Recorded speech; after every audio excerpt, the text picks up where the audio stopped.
नमस्कार साथियों, एम्प्लॉयज़ की पाठशाला पर आपका स्वागत है। साथियों, आज की इस वीडियो में हम बात करेंगे कि जब आप रेलवे अस्पताल जाते हैं और वहां पर आपको इन केस रेफरल की ज़रूरत पड़ती है, जो भी यहां पर एम्पल जो हॉस्पिटल है वहां पर मान लीजिए आपको चेकअप कराना है या फिर आपको भर्ती होना है या कुछ भी मान लीजिए आपको करवाना है, तो वहाँ पर जो रेफरल की प्रोसेस होती है वो क्या होती है और इमरजेंसी में आप जो है इलाज करवाते हैं तो उसमें भी रेफरल का क्या सीन रहता है।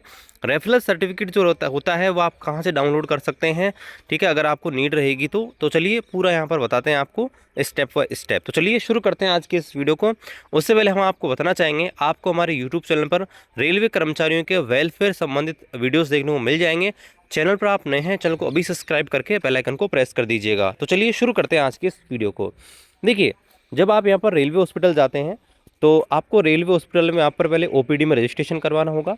ओपीडी में रजिस्ट्रेशन करवाने के बाद आपको जो भी प्रॉब्लम है वो आपके जो वहाँ पर जो भी डॉक्टर हैं जो यहाँ पर नॉमिनेट कर रखे हैं, तो वहाँ पर आपको जाना है और उनको मान लीजिए आपको कुछ भी चेकअप करवाना है। सपोज कीजिए आपको जो है सोनोग्राफी करवानी है और सोनोग्राफी की सुविधा उस हॉस्पिटल में नहीं है, ठीक है, क्योंकि जो सब डिविजनल हॉस्पिटल होते हैं उनमें ये सुविधा नहीं होती है। हालांकि हो सकता है जो डिवीजन लेवल पर या टोटल जोनल लेवल पर जो यहाँ पर बड़े अस्पताल होते हैं उनमें ये सुविधा हो। तो मान लीजिए आपको सोनोग्राफी करवाने की नीड है, तो सोनोग्राफी करवाने के लिए आप डॉक्टर को बोलेंगे कि ऐसे ये एक रीज़न है, हो सकता है आपकी वाइफ है उसका करवाना रहेगा या आपकी खुद की भी करवानी रहेगी। तो आप उनको बोलिए कि सर मैडम मेरे को ना ऐसे सोनोग्राफी कराने की नीड है।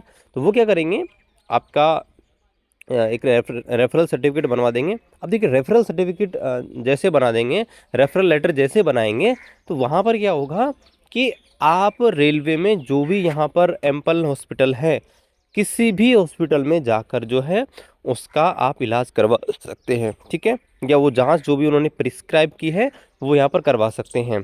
ज़रूरी नहीं है कि उसी सिटी में हो, कहीं भी, ठीक है, ध्यान रखना, कहीं भी आप जो है उससे टेस्ट करवा सकते हैं। जो भी उन्होंने टेस्ट लिखा है, पहले ये ऑफलाइन बनता था लेकिन अब यहाँ पर ऑनलाइन कर दिया गया है। अब देखिए, यहाँ पर इसकी वैलिडिटी होती है 1 महीने की, यानी कि 1 महीने के अंदर आप जो है कहीं भी किसी भी जो भी एम्पल हॉस्पिटल है वहाँ पर करवा सकते हैं। अब देखिए, आपको ये जो सर्टिफिकेट है, ये जो रेफरल लेटर है वो कहाँ से मिलेगा, तो चलिए मैं आपके सामने जो इंडियन रेलवेज़ का HMIS ऐप है वो ओपन करके दिखाता हूँ और कहाँ से आप इसको देख सकते हैं और कहाँ से आपको डाउनलोड कर सकते हैं। तो चलिए वो भी आपको दिखाता हूँ। तो यहाँ पर आप देख सकते हैं, ये मैंने HMIS ऐप ओपन कर रखा है। अब यहाँ से क्या है कि आप जो भी जिस भी कैंडिडेट का यहाँ पर सेलेक्ट करना चाहते हैं उस कैंडिडेट का नाम यहाँ से चूज़ कर लीजिएगा, ठीक है। तो जैसे यहाँ पर मैं वाइफ का सेलेक्ट करता हूँ। यहाँ पर देखिए बहुत सारे ऑप्शंस आपके पास दिखाई दे रहे हैं। तो रेफरल जो आपका सर्टिफिकेट है, रेफरल लेटर है, वो आपको हेल्थ रिकॉर्ड्स के अंदर मिलेगा और यहाँ पर आप देखेंगे रेफरल लेटर्स के अंदर एक ऑप्शन मिलेगा। तो आपको क्या करना है, रेफरल लेटर्स के ऊपर क्लिक करना है और जो भी आपके पहले के रेफरल लेटर हैं वो सारे के सारे इसके अंदर आ जाएंगे। तो जैसे कि ये आप देख सकते हैं, ये 2 मैंने करवा रखे हैं। जो लेटेस्ट है वो आप देख सकते हैं, ये वाला है। अब यहाँ पर क्या होगा, इसकी एक्सपायरी डेट पे आपको दिखाई दे रही होगी, कब इशू किया है वो भी आपको दिखाई दे रहा है, ठीक है। अब यहाँ पर आप देखेंगे तो रेफरल टाइप देख सकते हैं, एसोसिएट हॉस्पिटलिंग, जो भी एसोसिएट हॉस्पिटल है वहाँ पर आप जा सकते हैं और ये कहाँ से रेफ़र किया गया है वो हॉस्पिटल का नाम आपको दिखाएगा और रेफर टोकन भी आपको दिखाएगा। और यहाँ पर देखिए, जिस हॉस्पिटल में आपने इसको यूज़ ले लिया है ना, उसका नाम भी दिखाई देगा। जैसे यहाँ पर देख सकते हैं यूज़, दोनों यूज़ किए गए हैं इसलिए नाम दिखा रहा है। अगर आप यूज़ नहीं लेंगे तो ये आपको नाम नहीं दिखाई देंगे। अगर आपने यूज़ ले लिया है तो फिर आपको ये नाम दिखाई देंगे कि आपने किस हॉस्पिटल में इनका यूज़ कर लिया है, ठीक है। तो आप डाउनलोड करना चाहते हैं तो ये क्लिक है टू डाउनलोड पे क्लिक करेंगे तो इसकी PDF फाइल है यहाँ पर डाउनलोड हो जाएगी, ठीक है। अब ये तो सिंपल सी प्रोसेस हो गई कि डाउनलोड करने की। अब यहाँ पर, अब वहाँ पर देखिए क्या प्रोसेस रहेगा। मान लीजिए आप वहाँ पर इस रेफरल लेटर को लेकर चले गए, कोई भी एम्पल हॉस्पिटल है, एम्पल हॉस्पिटल आप यहीं से सर्च कर सकते हैं। आपके HRMS, ये HMIS में ऑप्शन दिया गया है।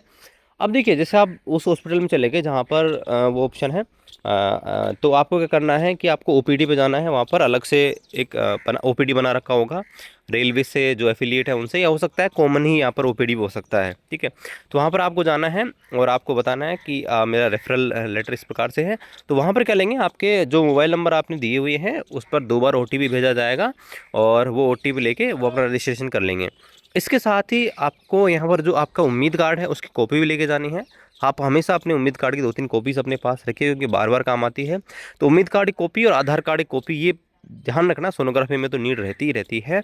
तो आप क्या करना, आपके उम्मीद कार्ड की कॉपी जो है वो यहाँ पर लेके जाइएगा 2-3, वो आपके काम आने वाली है। तो बस ये सिंपल सी प्रोसेस है, वहाँ पर आपको जाना है और ये आपका चेकअप करवाना है, और जो भी रिपोर्ट्स हैं उनको वापस आप जो है दिखा सकते हैं आपके रेलवे अस्पताल के डॉक्टर्स हैं उनको, और रेलवे अस्पताल से आपको जो भी मेडिसिन है वो यहाँ पर प्रोवाइड की जाएंगी।